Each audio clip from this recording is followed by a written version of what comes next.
Holy crap, a new international Rogue One, a Star Wars story trailer has dropped, so let's discuss it here on Screen Junkies News.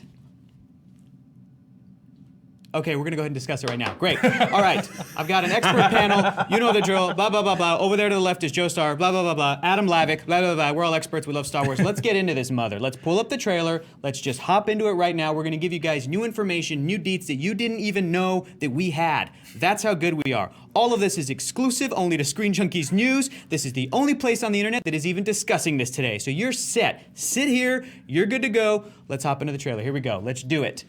Jumping in. Great, we've seen this shot before. Who cares? We want new stuff, new stuff. Who cares? Great, she's running, it's adorable. Yep. And keep it going. Oh, this is great, beautiful stuff. Cannot wait to pause right now. Right there.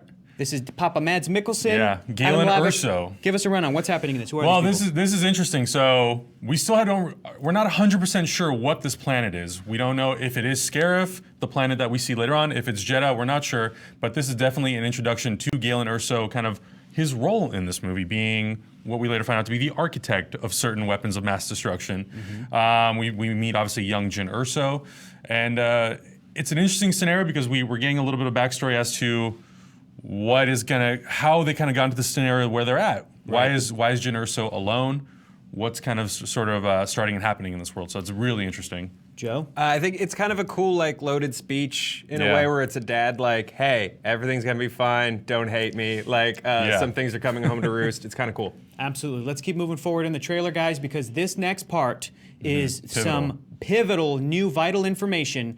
Okay, we've seen this before. Yeah, it's really sad. We're stoked about it. Boom, right here, baby. And even the next shot, the very next shot right after this, where we see Jyn Urso's mom giving her Lyra, thank you, Lyra Urso, giving her a crystal. Adam, what is this crystal? What's going on? So, it is reasonable to assume that this is a kyber crystal. Now, if you don't know anything about kyber crystals are what power Jedi's lightsabers. It's the crystal that they have to go, they have a spiritual journey into the caves, which we'll see later on. We're going to assume that a lot of it comes from JEDI, and these things are things that obviously power the lightsabers. But the fact that Lyra Urso is giving it to Jyn Urso, it's the reasoning, I'm sure, is to protect it, because it's a little speculation that we think that this is the final piece to make the Death Star the ultimate weapon.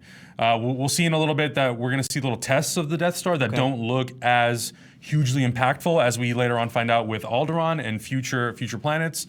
But it's safe to assume at this point that the reason they are hiding this is because of that very reason, that this kyber crystal could... This one specifically? Well, maybe not this one specifically. This could be a kyber crystal. A kyber crystal, yeah. Because I think that we're in this point in the Star Wars timeline where the Jedi are pretty close to being extinct. Yes. And I think those kyber crystals, they're becoming harder and harder and harder to find. Because I think a lot of people, the Empire, may not know exactly where to mine them from. We'll later on find out where there is potential to mine more kyber crystals from, which is why I think the story kind of progresses to where it does. But I think Jyn is kind of that link that could really power the Death Star to its fullest potential. Let me throw something your way. Yeah. Let me get some thoughts from Joe Starr here. People are already speculating that Jyn herself is Force sensitive because these kyber crystals, they resonate with the Force and only reveal themselves to chosen Force users. Yes. There's also the flip side. Darksiders don't experience this same connection to the crystals. The only way that the Sith and other dark side Force users can collect kyber crystals is by stealing them or plundering them off of bodies of their fallen foes. Yes. So the idea that Jyn might be Force sensitive, Joe, what do you think? I think it might be a little bit of a red herring. As Star Wars fans, we're so into, like, that's Lando Calrissian's son and this is Rey's mom, that I think this is them kind of throwing out something for us to just bite into. I think the larger question is, how many of those necklaces will Hot Topic sell after this movie comes out? Because they go in like hotcakes. Absolutely. Well, let's hop back into the trailer because we've got some more stuff to discuss. Let's head back a little bit if we can to where we were, because I want to talk about the planet that we see, Jeddah. When we see these ships going over the beautiful city here, we're pretty sure that this is Jeddah right here. Thank you. Thanks, Jonathan. This is Jeddah. Adam, tell us what Jeddah is and why is it important? Well, Jeddah has kind of become this sanctuary for people who are trying to be more spiritual. They want to be closer to the Force, and Jeddah really possesses that power. Something that I've been speculating, that we were talking about a little bit, is if you are a Force user, you're Force sensitive, this may be a great place for you to hide. side, because if this planet as a whole is very much kind of, if the Force is very strong just on this planet in a general sense. We'll call it forcey. The planet's really forcey. The planet's very yeah, forcey, yes. real forcey. Then it may be a good opportunity and a good way for Force-sensitive users or Force users to kind of hide, Yeah, to stay under the radar. Beautiful.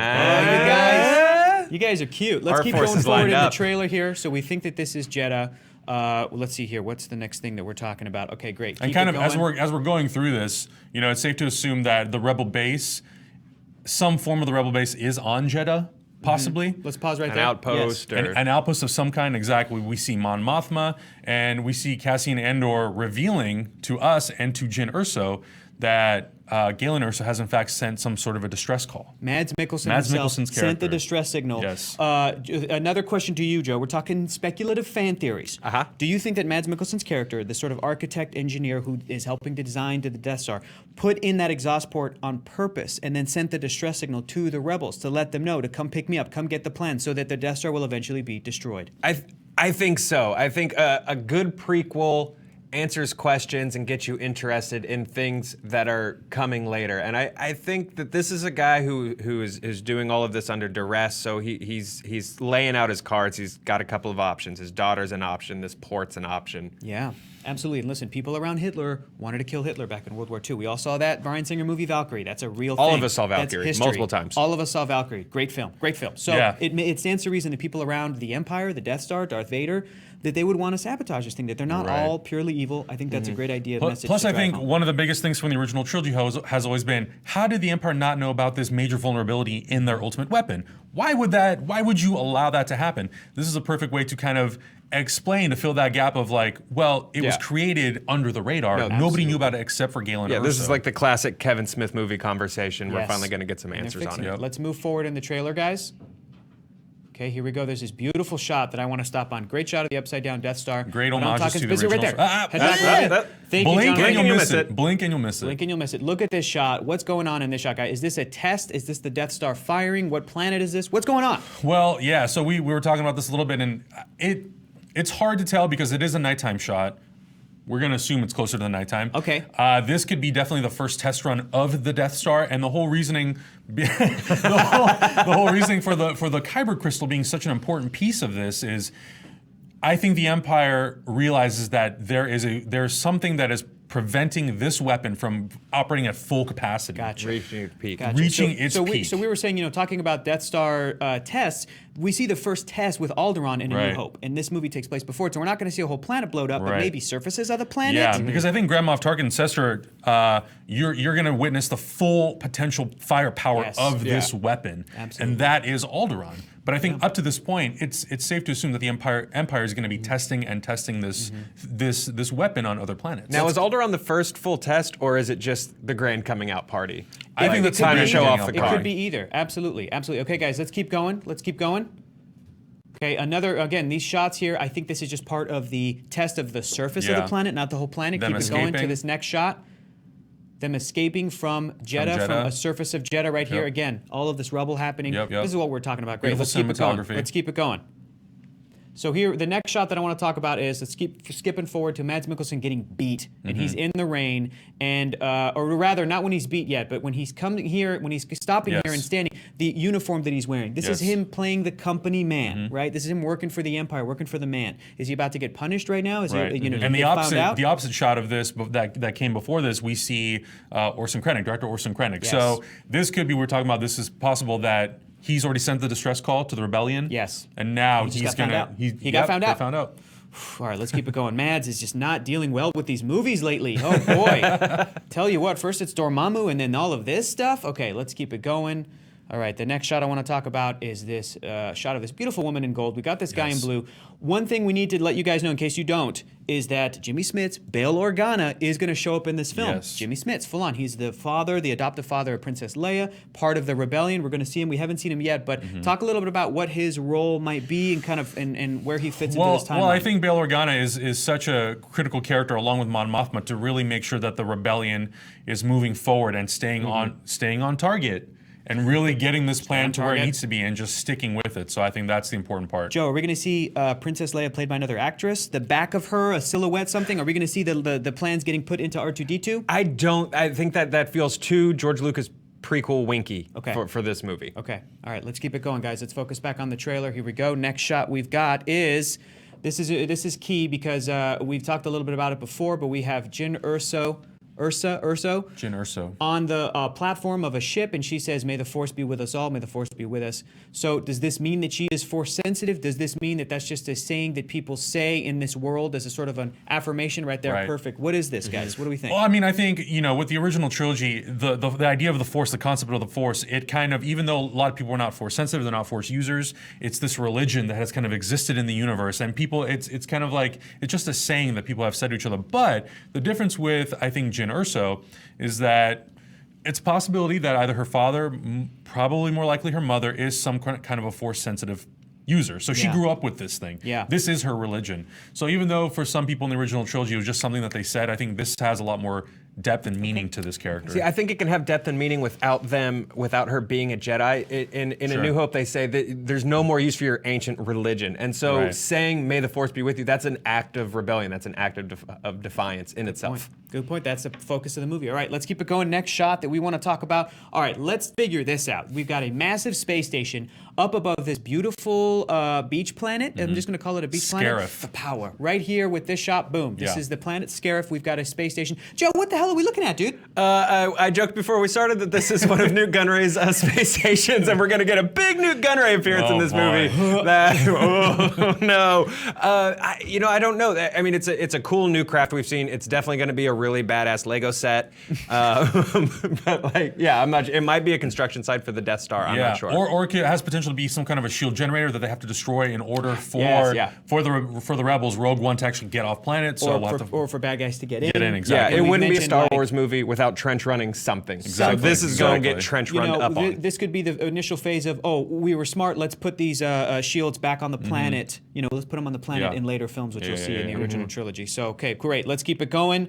We have got a brand new, very familiar looking craft that we want to tell you about. At least it's new to me. I don't know. I don't do the super hardcore Star Wars knowledge, but I do know an AT-AT or an AT-AT when I see one. And this is not that technical. Right. What are we looking at? What is This this? is an AT-ACT, an AT-ACT. So it's a little bit of a variation on the classic AT-AT, a little bit bigger. This is the Star Killer base of AT-ATs. Right, exactly. Got A it. little bit of that. So it's gonna be interesting to kind of see how different this is. We don't get to see too much of it in the trailer, Yeah. but we obviously see that it has some vulnerabilities similar to what the classic AT-ATs have. Yeah, shoot it in the head. Yeah, shoot in the head. Just right it. in the throat. Right there. in the throat. That's it. You throwed it. Absolutely. Okay. Next shot that I want to talk about is, again, going back to Mads Mikkelsen's character. Yeah. And similar to that earlier scene that we saw, we've got him in the rain. He's crying. He's about to get beat, or he's being beat in the shot right Tortured, before this. yeah. Thank you, Jonathan. Perfect. What do we make of this, guys? Joe?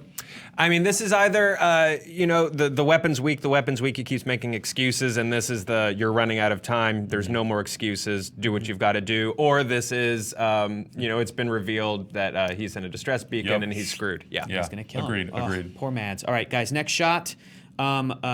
This is important to talk about because we're going to hit on this planet a little bit, but let's go ahead and go to that shot of that great actor standing there with the goggles on, sitting there rather, waiting to kind of take this Riz thing over. Ahmed. So, Adam, you'd mentioned that there may be a possibility that, this is just speculation, that they fail at getting the plans to the Death Star at least once. Because right before this, Jyn is saying, we will try, and we will try again. Right. And there's thrust of the rebellion here on the planet. What do we think is happening on Scarif, the beach planet? And talk a little bit about that. Yeah, well, I think Scarif is actually the second attempt at them trying to retrieve these plans, and I think we saw the AT-ACT, we saw them trying to break through, and I think the AT-ACTs create a barrier that they have to kind of break through. Jyn is on a separate mission where she's actually going to that catwalk where the TIE fighter comes up and meets her, which we'll see a shot of a little bit later. And it's from that behind the scenes footage, we see a shot of her and Cassian Andor running across the sand. She's carrying this what looks like a huge floppy disk. And I'm assuming those are probably going to be some form of the Death Star plans. Yeah, that getting later back to get- that 70s tech we love so Yeah, much in Star totally. Wars. Yeah, They We- later will we- get uploaded into R2D2. We need to explain to kids watching this, young people, you don't know what a floppy disk is. It was a pre-CD. If you don't know what a CD is, it was a pre-download something. and if you don't know what that invisibly. is, then God help you. Okay, that's what we've got. So the guys, the next shot we want to talk about is, Joe, I'm going to need some help with this one. What the hell is this iconic character, Darth Vader, doing with his hand? Does he have carpal tunnel syndrome? What is it? Is this a force move? Is this my a guess was specific- he's singing Queen, and that's just like his like power gesture. Yeah, the champions. But I think it's sort of what we talked about is someone just dropped to the ground, and this is his like, just killed somebody, maybe your dad. You know, this is him doing something Ooh, is great. he going to kill Jin's dad in front of Jin? Oh. Maybe. I Well, mean, if that seems like a cool Vader thing to If do. you look in the background, it's that smoke, and the last time we see him in the trailer, he's coming through that smoke, approaching Orson Krennic. Mm-hmm. So it could be something like that. It could be him potentially force choking somebody. Orson Krennic, maybe? or Galen Ursa. I did also possibly speculate that they could have digitally actually removed what he's holding. He could be holding Sure. something That's important. fair. Or But if someone's you- just getting a promotion in this shot. Yeah, That exactly. tends to be how people get promotions in the But Empire. it would be very strange that they would purposely put that shot in the trailer and then remove something out of his hand. Right, You would think, like, right. why would Yeah. you? Why not use a different I shot? think it's a force move. I think he's Yeah. definitely choking somebody out Yeah. for sure. Let's go to our next and final shot of the trailer that we got to discuss that we think is happening maybe close to the Vader sequence. I don't know, but Great shot here. this is Jin. She's on a catwalk. She's got a cool blaster. This is still the beach planet Scarif. Adam, what's going on in this sequence? So this is where I'm actually speculating that when on the opposite side the TIE fighter comes up, this is her either taking the plans, removing them, or downloading them into that drive, and then getting the hell out of there, where they have to break through the ADAX, try to get back to their U-wing, their Rogue One fighter, and get out. Do you think that she will deliver the plans and then die heroically at the end? Because there's a reason we don't see her in A New Hope. Yeah, I don't know, man. I don't know. It's going to be interesting to find out what happens with a lot of these characters. Yes. Look, I think it's safe to assume that some of them will absolutely die. I mean, you know, Star Wars needs two things. It needs a trench run and it needs to steal from Kurosawa. And you need to go. I think this movie goes full Seven Samurai. These people Yeah. don't stand a chance. They're Yeah. toast. Yeah. All of them. I think Not so. one I will think it's make it. possible. I don't One think will any of live. these people are walking out. Yeah. I think it's a safe assumption. Oh my gosh. Yeah. Thank you, That's Adam. incredible. That's incredible. Well, guys, You're there you welcome. have it. There was your Rogue One, A Star Wars Story trailer recap. We want to know what you think below. Comment below. Tell us stuff that we missed. I'm pretty sure we got every single thing covered. You're welcome. If you want to watch more Screen Junkies news videos, they're right there. And we'll see you guys tomorrow with a bunch of new stuff. Bye.